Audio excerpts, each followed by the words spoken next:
July 20 అండి. ఓకేనా. So మరి ఈ జూలై 20ని ఎందుకు అంతర్జాతీయ చెస్ దినోత్సవం లాగా జరుపుకోవడం జరుగుతుంది అంటే ముఖ్యంగా ఇక్కడ ఒక అంతర్జాతీయ సంస్థ ఉంటుందండి. అదే మనకు ఫిడే అని చెప్తాం. ఓకేనా. ఇంటర్నేషనల్ చెస్ ఫెడరేషన్ అండి. ఓకేనా. ఇంటర్నేషనల్ చెస్ ఫెడరేషన్ ఏదైతుందో ఆ ఫెడరేషన్ ఏర్పాటు చేయడం ద్వారా ప్రతి సంవత్సరం కూడా జూన్ 20వ తేదీన ఇంటర్నేషనల్ చెస్ డేని మనం జరుపుకోవడం జరుగుతుంది. ఓకేనా. సో మరి ఈ ఫిడే ఏదైతుందో 1924 అండి, 1924 జూలై 20 తేదీన ఏర్పాటు చేయడం జరిగింది. సో ఈ ఫిడే గురించి డిస్కస్ చేసే దానికంటే ముందు ముఖ్యంగా చెస్ అంటే ఏంది తెలియాలండి. ఓకేనా. మనకి ఇక్కడ ఈ చెస్ ని చదరంగం అని కూడా చెప్తామండి.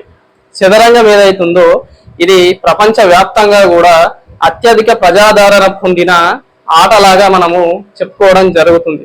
వాటితో పాటు విజ్ఞానపరమైన మేధోపరమైన కలయికలతో ఈ ఆటను ఆడడం జరుగుతుంది. దీనితో పాటు ముఖ్యంగా ప్రపంచ వ్యాప్తంగా కూడా ఇది ఒక సాంస్కృతిక ఆటలాగా జరుపుకోవడం జరుగుతుంది. ఓకేనా. సో మరి ఈ చెస్ అనేది ఎలా ఉంటుందండి అంటే ముఖ్యంగా ఈ చెస్ లో 64 చతురస్రాలు ఉంటాయండి. చెస్ బోర్డు ఏదైతుందో దీంట్లో 64 చతురస్రాలు ఉంటాయి. అంటే ముఖ్యంగా ఒక 64 స్క్వయర్స్ అండి. ఓకేనా. ఈ 64 స్క్వయర్స్ లో మనం ముఖ్యంగా ఇలా 64 చతురస్రాలు ఉంటాయండి. ఇలా ఇలా ఇలా. ఓకేనా. వర్టికల్ గా హారిజంటల్ గా కలిపి మనకు 8+8 అంటాం కదా, సారీ 8x8 అంటాం కదా, అట్లా 64 స్క్వయర్స్ ఉండడం జరుగుతుంది. మరి ఈ చదరంగం ఏదైతే ఉందో ఈ చదరంగంలో ముఖ్యంగా ఎన్ని పావులు ఉంటాయండి అంటే 16 పావులు ఉంటాయండి. ముఖ్యంగా ఈ గేమ్ ని ఈ ఆటని ఎంతమంది సభ్యులు ఆడటం జరుగుతుంది అంటే 2 సభ్యులు ఆడటం జరుగుతుంది. మరి ఇదే చదరంగంలో ఈ 16 పావులను మనం డివైడ్ చేసినట్టు చూసుకుంటే ఇక్కడ ముఖ్యంగా ఒక దీంట్లో మేజర్ గా 8 మంది అండి. 8 మనకు సోల్జర్స్ ఉంటారండి, సైనికులు 8 సోల్జర్స్ ఉంటారు. తర్వాత నెక్స్ట్ 2 వచ్చేసి బిషప్స్ ఉంటారండి. ఓకేనా. 2 బిషప్స్ ఉండడం జరుగుతుంది. వీటితో పాటు మరొక 2 హార్స్ ఉంటారండి, గుర్రాలు అని చెప్తాం కదా వాళ్ళు. మరి ఇంకా వీటితో పాటు చూసుకున్నట్టయితే ఒక 2 రాక్స్ అని చెప్తామండి, వీటిని రూక్స్ అంటారు. సారీ అండి, రాక్స్ కాదు, రూక్స్ అంటారు. మరి ఇంకా వీటితో పాటు ఒక మినిస్టర్ ఉంటాడు, అంటే ఒక మంత్రి అని చెప్తాము. ఇంకా లాస్ట్ అండ్ ఫైనల్ గా ఒక కింగ్ అనే వ్యక్తి ఉండడం జరుగుతుంది ఈ ఆటలో. ఓకేనా. చెస్ అనేది చాలా క్రిటికల్ గేమ్ అండి, ఎస్పెషల్లీ మన ఈ బ్రెయిన్ కు సంబంధించిన గేమ్. ఓకేనా. మనకు మెదడు ఉపయోగించి ఆడాల్సి ఉంటుంది ముఖ్యంగా. ఓకేనా. చెస్ లో చూసుకున్నట్టయితే 2 ఆడతారు. వాటిలో ఒక్కొక్కరికి 16 పావులు ఉంటాయండి. ఈ 16 పావులో ముఖ్యంగా కూడా 8 మంది సోల్జర్స్ ఉంటారు, అంటే 8 మంది భటులు ఉండడం జరుగుతుంది. దాంట్లో 2 బిషప్స్ ఉంటారండి, ఈ 2 హార్స్ అండి, గుర్రాలు ఉండడం జరుగుతుంది. ఇంకా 2 రూక్స్ అండి. ఈ రూక్స్ అంటే మనం మేజర్ గా ఇక్కడ ఏనుగులు అని చెప్పుకుంటామండి. చెస్ లో మనము ఈ ఎలిఫెంట్స్ కి సంబంధించి వాడతాం కదా ఏనుగులు అండి, రౌండ్ ఉండి కొంచెం వెడల్పు ఉంటుంది, అది రూక్స్ అని చెప్తారండి. ఒక మంత్రి ఒక రాజు ఉండడం జరుగుతుంది దీంట్లో చదరంగంలో. సో మరి దీంట్లో మేజర్ గా ఈ ఆట అనేది ఎలా ఆడడం జరుగుతుంది అంటే మేజర్ గా ఈ రాజు ఎవరైతున్నారో రాజుకి ప్రత్యర్థి అభ్యర్థి ఎవరైతున్నారో ఆ ప్రత్యర్థి అభ్యర్థి ఖచ్చితంగా కూడా చెక్మేట్ అనే ఒక నియమాన్ని పాటించి ఈ ఆటలో గెలవడం జరుగుతుంది. ఓకేనా. సో మరి ఇదే ఈ ఆటలో చూసుకున్నట్టయితే మేజర్ గా ఇక్కడ ప్రతి ఒక్క ఇక్కడ చూసి ఇచ్చిన మన పావులకి సంబంధించి ప్రతి ఒక్కదానికి ఒక ప్రత్యేకమైన కలయిక ఉండటం జరుగుతుంది. వాటితో పాటు ప్రతి ఒక్క పావుకి ఒక ప్రత్యేకమైన నియమం అనేది ఉంటుందండి.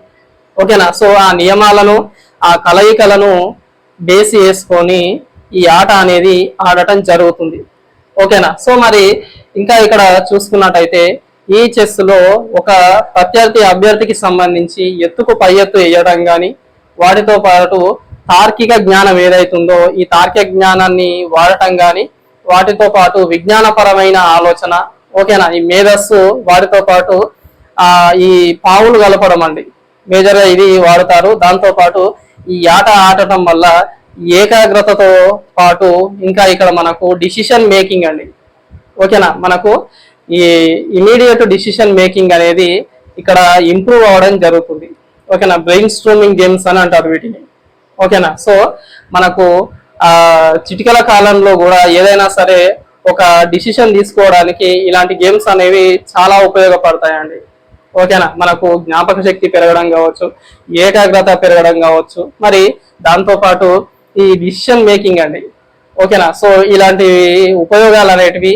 మనకు ముఖ్యంగా కూడా ఈ చెస్ ఆడటం వల్ల రావడం జరుగుతుంది. దాంతో పాటు డిప్లొమాటిక్ థింకింగ్ అండి, ఓకేనా, తార్కిక జ్ఞానం ఏదైతుందో అది కూడా మనకు కేవలం చెస్ ఆడటం వల్లనే రావటం జరుగుతుంది, ఓకేనా. సో మరి ఇలాంటి చెస్ ఆడటం వల్ల లాభాలు ఏవైతున్నాయో ఆ లాభాలన్నీ కూడా ఇక్కడ ప్రజలకు తెలిసే విధంగా, వాటితో పాటు ఇదే ఈ చెస్ ఆట చదరంగం ఆట ఏదైతుందో ఈ చదరంగం ఆటను ఆడటానికి ప్రోత్సహించే విధంగా ఉండాలనే ఉద్దేశంతోనే ప్రతి సంవత్సరం కూడా ఈ జూలై 20 ఏదైతుందో దీన్నే మనము అంతర్జాతీయ చెస్ దినోత్సవం లాగా జరుపుకోవడం జరుగుతుందండి, ఓకేనా. ఎందుకు అదే రోజు జరుపుకోవడం జరుగుతుంది అంటే మనకు ఇక్కడ మేజర్ గా కూడా ఫిడే ఇంటర్నేషనల్ చెస్ ఫెడరేషన్ ఏదైతుందో ఈ సంస్థ అనేది ఏర్పడడం జరిగింది. మరి దానికి గుర్తుగా గాను ప్రతి సంవత్సరం ఈ దినోత్సవం అనేది జరుపుకోవడం జరుగుతుంది. చెస్ వల్ల కలిగే లాభాలు ఏవైతున్నాయో ఆ లాభాలు ప్రజల దృష్టికి తీసుకెళ్ళాలి, వాటితో పాటు చెస్ ఆడటానికి ప్రోత్సహించాల. ఈ రెండు ముఖ్య ఉద్దేశంతో ప్రతి సంవత్సరం కూడా ఇంటర్నేషనల్ చెస్ డేని జరుపుకోవడం జరుగుతుంది.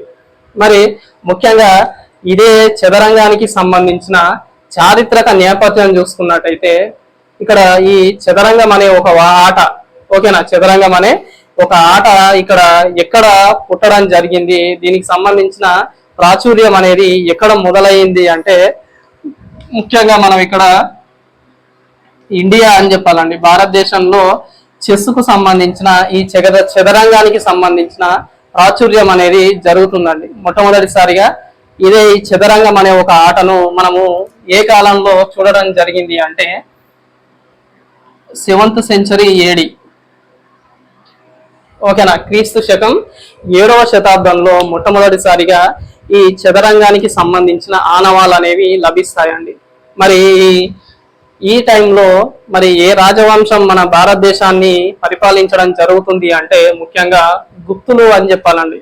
గుప్తా డైనాసిటీ ఎవరైతున్నారో వాళ్ళ కాలంలోనే చదరంగం అనే ఒక ఆట ప్రాచుర్యంలోకి రావడం జరిగిందని మనకు చాలా చారిత్రక ఆధారాలు ఉన్నాయండి. వాటితో పాటు మరి ఇక్కడ చూసుకున్నట్టయితే 10th సెంచరీ అండి, ఓకేనా, క్రీస్తు శకం ఈ 10వ శతాబ్దంలో ఈ చదరంగం అనే ఒక ఆట మిడిల్ ఈస్ట్ యూరప్ లోకి ప్రవేశించడం జరిగింది. అప్పటి వరకు 7th century, 8th century, 9th century ఈ 3 శతాబ్దాలలో ముఖ్యంగా చదరంగం అనే ఆట మన ఆసియాలో, ఎస్పెషల్లీ భారతదేశంలో చుట్టుపక్కల మన ఆసియా దేశాలలో ఉంటుంది. తర్వాత క్రీస్తు శకం 10వ శతాబ్దంలో ఈ చదరంగం అనే ఒక ఆట మిడిల్ ఈస్ట్ యూరోప్ లోకి ప్రవేశించడం జరిగిందండి, ఓకేనా. సో మరి అక్కడ మిడిల్ ఈస్ట్ యూరోప్ లోకి ప్రవేశించిన తర్వాత ముఖ్యంగా ఇక్కడ 15 నుంచి 19 క్రీస్తు శకం 17 నుంచి 19 శతాబ్దంలో ఈ చెస్ అనే ఒక ఆటను, ఓకేనా, చదరంగం అనే ఒక ఆటను రాజకుటుంబకులు, రాజులు, వాటితో పాటు ఈ ధనిక కుటుంబాలు ఎవరైతే ఉన్నారో వాళ్ళే ఆడడం జరిగిందండి. మరి తర్వాత ఈ 20వ శతాబ్దం ఏదైతుందో క్రీస్తు శకం 20వ శతాబ్దంలో సాధారణ ప్రజలు కూడా ఈ చెస్ను ఆడటం జరిగింది, అలవాటు చేసుకోవడం జరిగింది, ఓకేనా. మరి ముఖ్యంగా మనకి ఇక్కడ ఈ ఆధునిక భారతదేశంలో చదరంగం అనే ఒక ఆటను ప్రాచుర్యంలోకి తీసుకొచ్చిన వ్యక్తి ఎవరండి అంటే మనకు విశ్వనాథన్ ఆనంద్ అని చెప్తామండి. విశ్వనాథ్ ఆనంద్ అని చెప్తామండి. విశ్వనాథ్ ఆనంద్ ఎవరైతున్నారో విశ్వనాథ్ ఆనంద్ గారు మనకు ఆధునిక భారతదేశంలో ముఖ్యంగా ఈ చెస్ ను చదరంగం అనే ఒక ఆటను ప్రాచుర్యంలోకి తీసుకురావడం జరిగింది. ఓకేనా. సో మరి ఇతను మనకు గ్రాండ్ మాస్టర్ అని చెప్తామండి. చెస్ లో మొట్టమొదటి గ్రాండ్ మాస్టర్స్ అని చెప్తామండి. గ్రాండ్ మాస్టర్ అనే ఒక కాన్సెప్ట్ చెస్ లో ఉంటుందండి. మనకు ఇక్కడ వరల్డ్ ఛాంపియన్ పక్కకెట్టేస్తే గ్రాండ్ మాస్టర్స్ ఉంటారు. ఓకేనా. అందులో మనకు ఈ విశ్వనాథ్ ఆనంద్ అనే ఒక వ్యక్తి, ఇతను మొట్టమొదటి గ్రాండ్ మాస్టర్ అని చెప్తామండి. మన భారతదేశానికి సంబంధించి మొదటి గ్రాండ్ మాస్టర్ ఎవరు చెస్ లో అంటే విశ్వనాథ్ ఆనంద్ అని చెప్తామండి. మరి ఇతడు మనకు విశ్వనాథ్ ఆనంద్ గారు అతనికి 19 సంవత్సరాలు ఉన్నప్పుడు ఈ గ్రాండ్ మాస్టరు అవ్వటం జరిగింది. ప్రస్తుతం మన భారతదేశంలో ఎంతమంది గ్రాండ్ మాస్టర్స్ ఉన్నారండి అంటే 87 మంది గ్రాండ్ మాస్టర్స్ ఉంటారండి. ఓకేనా. సో ఇక్కడ మరి మనకి 87th గ్రాండ్ మాస్టర్ ఎవరు అంటే హరికృష్ణన్ అని చెప్తామండి.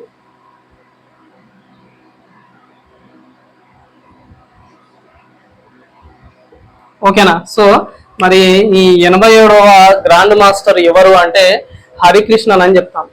ఓకేనా. ముఖ్యంగా ఇక్కడ మొట్టమొదటి గ్రాండ్ మాస్టర్ ఎవరు అంటే విశ్వనాథ్ ఆనంద్ గారు అని చెప్తాం. తర్వాత వాటితో పాటు 87వ గ్రాండ్ మాస్టర్ ఎవరు అంటే హరికృష్ణన్ అని చెప్పాలా. ఓకేనా. సో మరి ఇక్కడ ఇంకా దీనికి సంబంధించిన ఇన్ఫర్మేషన్ చూసుకున్నట్టయితే ఇది మనకు భారతదేశానికి సంబంధించిన చెస్ కు సంబంధించిన హిస్టారికల్ బ్యాక్గ్రౌండ్ అని. ఓకేనా. సో మరి ఇదే అంతర్జాతీయ చెస్ దినోత్సవం ఏదైతుందో ఈ అంతర్జాతీయ చెస్ దినోత్సవాన్ని ముఖ్యంగా మనము ఏ సంవత్సరం నుంచి మొట్టమొదటిసారిగా జరపడం జరిగింది అంటే 1966 అండి. 1966 సంవత్సరం నుంచి మొట్టమొదటిసారిగా ఆ సంవత్సరం నుంచి కూడా జరపడం జరిగింది. మరి ఎందుకు జరుపుతారంటే ఈ ఫిడిఏ అనే ఒక అంతర్జాతీయ సంస్థ ఏదైతుందో ఈ సంస్థ మనకు 1924 జూలై 20న ఏర్పడడం జరిగింది.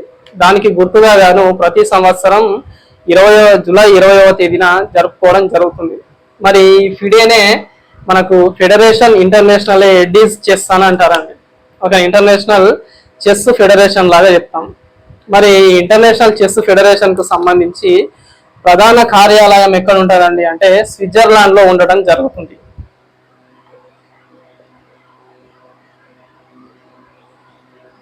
స్విట్జర్లాండ్ ఏదైతుందో ఈ స్విట్జర్లాండ్ లో ఫిడేకి సంబంధించిన ప్రధాన కార్యాలయం ఉంటుంది. మరి ఈ ఫిడే ఎప్పుడు ఏర్పాటు చేస్తారు అంటే 1924 జూలై 20న ఏర్పాటు చేయడం జరిగింది. ఓకేనా. సో మరి ఈ ఫిడేలో ఎన్ని దేశాలు సభ్య దేశాలు ఉన్నాయి సార్ ఇక్కడ అంటే ప్రస్తుతం చూసుకున్నట్టయితే 203 సభ్య దేశాలు ఉంటాయండి.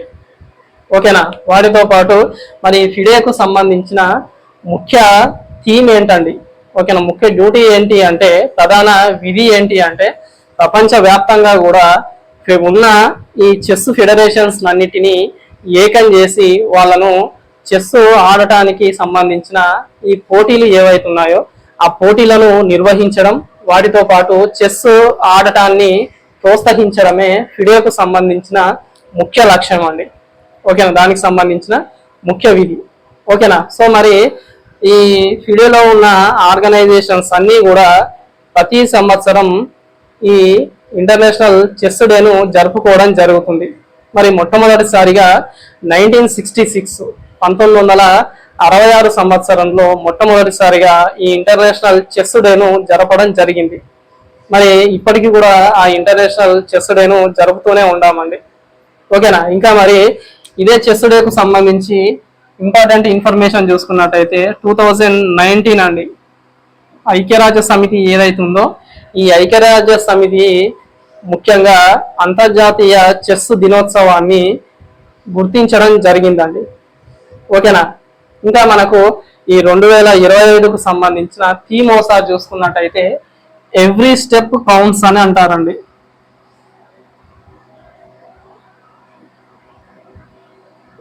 ఇది మనకు 2025కి సంబంధించిన థీమ్, ఇంటర్నేషనల్ చెస్ డేకు సంబంధించిన థీమ్ అండి. ఓకేనా. ఇది మనకు ఈ అంతర్జాతీయ చెస్ దినోత్సవానికి సంబంధించిన ఇన్ఫర్మేషన్ అండి. వన్స్ ఒకసారి క్విక్ గా చూసుకున్నట్టయితే జూలై 20 తేదీన ముఖ్యంగా అంతర్జాతీయ చెస్ దినోత్సవం లాగా మనం జరుపుకోవడం జరుగుతుంది. ఎందుకు జరుపుతారండి అంటే ఫిడే అనే ఒక అంతర్జాతీయ సంస్థ ఏదైతుందో జూలై 20న ఏర్పడడం జరిగింది. దానికి గుర్తుగా గాను ప్రతి సంవత్సరం జూలై 20న ఈ రోజును జరుపుకోవడం జరుగుతుంది. మరి చదరంగం అంటే ముఖ్యంగా కూడా ఇక్కడ శాస్త్రీయ విజ్ఞాన మేధోపరమైన ఆలోచనల కలయికనే చదరంగం అని చెప్తారండి. ఓకేనా. దాంతో పాటు ప్రపంచ వ్యాప్తంగా కూడా అత్యధిక జనాభా ఆదరిస్తున్న ఆట చదరంగం అని చెప్పాల. దాంతో పాటు ప్రాచీనమైన సాంస్కృతిక పరమైన ఆట అని కూడా చెప్పొచ్చు. మరి చెస్ ఆడటం వల్ల, చదరంగం ఆడటం వల్ల ముఖ్యంగా మానవునికి సంబంధించిన మెదడు ఏదైతుందో అది మెరుగుపడడం జరుగుతుంది. ఓకేనా. తక్షణమే డిసిషన్స్ తీసుకునే ఈ అలవాటు అనేది ఒకటి అలవాటు పడుతుంది. దాంతో పాటు ఏకాగ్రత, ఓకేనా, దాంతో పాటు మనకు ఈ మెమొరీ పవర్ అనేది పెరగడం జరుగుతుందండి. ఓకేనా. ఇంకా మనకి చెస్ చూసుకున్నట్టయితే దీంట్లో 64 స్క్వాయర్స్ ఉండటం జరుగుతుంది. ఈ చదరంగం అనే ఆటను ఇద్దరు ప్రత్యర్థులు లేదా ఇద్దరు వ్యక్తులు ఆడటం జరుగుతుంది. దాంతో పాటు ఈ చెస్ లో ప్రతి ఒక్కరికి కూడా మనకు 16 పావులు రావడం జరుగుతుంది. దాంట్లో 8 సోల్జర్స్ కావచ్చు, 2 బిషప్స్ కావచ్చు, మరో 2 గుర్రాలు కావచ్చు, మరో 2 ఏనుగులు కావచ్చు, వాటితో పాటు ఒక మంత్రి, ఒక రాజు ఉండటం జరుగుతుంది. ముఖ్యంగా ఈ ఆట అనేది రాజుకు ప్రత్యర్థి వ్యక్తి చెక్మేట్ పెట్టడం ద్వారా ఈ ఆట ముగిస్తుంది. ఓకేనా. సో మరి ఇదే చెస్ వల్ల కలిగే లాభాలు ఏవైతున్నాయో వాటితో పాటు ఈ చెస్ ఆడటానికి ఎంకరేజ్మెంట్ ఇవ్వడం కోసమే ప్రతి సంవత్సరం కూడా ఈ జూలై 20 తేదీని మనం అంతర్జాతీయ చెస్ దినోత్సవం లాగా జరుపుకోవడం జరుగుతుంది. ముఖ్యంగా ఈ చదరంగం అనేది 7వ శతాబ్దంలో భారతదేశంలో ప్రాచుర్యంలోకి రావడం జరిగింది. ముఖ్యంగా గుప్తుల కాలంలోకి ప్రాచుర్యంలోకి వచ్చిందని మనకు చాలా చారిత్రక ఆధారాలు ఉన్నాయండి. వాటితో పాటు 10వ శతాబ్దంలో వచ్చేసి ఈ ఆసియా నుంచి మిడిల్ ఈస్ట్ యూరప్ లోకి చదరంగం అనే ఒక ఆట వెళ్ళడం జరిగింది యూరప్ లోకి. వాటితో పాటు 15 నుంచి క్రీస్తు శకం 15 నుంచి 19 శతాబ్దాల మధ్య ఎక్కువగా ఇక్కడ రాజకుటుంబీకులు, ధనికులు వీళ్ళందరూ ఆడటం జరిగింది. ఇక్కడ క్రీస్తు శకం 20వ శతాబ్దంలోకి వచ్చేసరికి ముఖ్యంగా ఈ పూర్ పీపుల్స్ అండి, ఓకేనా, సాధారణ ప్రజలు కూడా ఈ చదరంగాన్ని ఆడటం జరిగింది. ఓకేనా. సో మరి ఇంకా దీనికి సంబంధించిన ఇన్ఫర్మేషన్ చూసుకున్నట్టయితే మనకు భారతదేశంలో, ఆధునిక భారతదేశంలో ఈ చదరంగం అనే ఆటను ప్రాచుర్యంలోకి తీసుకొచ్చిన వ్యక్తినే మనకు అతగాడి పేరే విశ్వనాథ్ ఆనంద్ గారు అని చెప్తామండి. ఓకేనా. ఈ విశ్వనాథ్ ఆనంద్ గారు 19 సంవత్సరంలోనే, ఇతనికి 19 సంవత్సరాలు ఉన్నప్పుడే గ్రాండ్ మాస్టర్ కావడం జరిగింది. ఓకేనా. సో మనకు ప్రస్తుతం భారతదేశంలో 87 గ్రాండ్ మాస్టర్స్ ఉన్నారండి. అందులో మనకు 87వ గ్రాండ్ మాస్టర్ లాగా హరికృష్ణన్ అని చెప్తాం. ఓకేనా. ఇంకా మనకు ఇక్కడ ఫిడేకు సంబంధించిన ఇన్ఫర్మేషన్ ఏంటండి అంటే ఫెడరేషన్ ఇంటర్నేషనల్ ఎడ్జిస్ చెస్ అని చెప్తామండి. ఇంటర్నేషనల్ చెస్ ఫెడరేషన్ అని ఇంగ్లీష్ లో అంటారు దీన్ని. ముఖ్యంగా ఇది 1924 జూలై 20వ తేదీన ఏర్పడడం జరిగింది. దీనికి గుర్తుగానే ప్రతి సంవత్సరం కూడా జూలై 20వ తేదీన అంతర్జాతీయ చెస్ దినోత్సవం జరుపుకోవడం జరుగుతుంది. వాటితో పాటు మొట్టమొదటిసారిగా ఈ దినోత్సవాన్ని ఎప్పుడు జరిపారు సార్ అంటే 1966 సంవత్సరంలో జరపడం జరిగింది. దాంతో పాటు 2019 సంవత్సరంలో ఐక్యరాజ్య సమితి ద్వారా ముఖ్యంగా ఇక్కడ ఈ అంతర్జాతీయ చెస్ దినోత్సవాన్ని గుర్తించడం జరిగింది. ఓకేనా. మరి ఈ 2025కు సంబంధించిన థీమ్ ఏంటండి అంటే ఎవ్రీ స్టెప్ కౌంట్స్ అని చెప్పాలా. ఓకేనా. ఇది మీకు ఇంటర్నేషనల్ చెస్ డేకు సంబంధించిన ఇన్ఫర్మేషన్ అండి. ఓకేనా.